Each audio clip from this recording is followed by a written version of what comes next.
মানুষরে কষ্ট দিলে নামাজ রোজা কি কাজে আসব?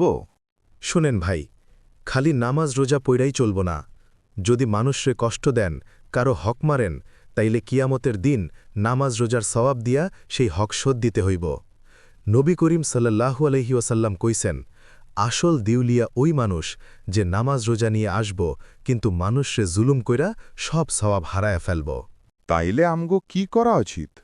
তাইলে আমগো ৫টি কাজ করতে হইব। ১. মানুষরে কষ্ট দিও না।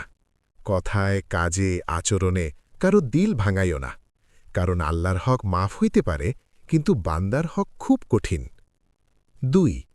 কারো হক মারলে তাড়াতাড়ি ফেরত দাও। টাকা, কথা, বদনাম যে হক মারছ এই দুনিয়াতেই মিটায়া নাও, নইলে কিয়ামতে নামাজ রোজার সওয়াব দিয়া শোধ দিতে হইব। ৩. মন থেকে ক্ষমা চাও।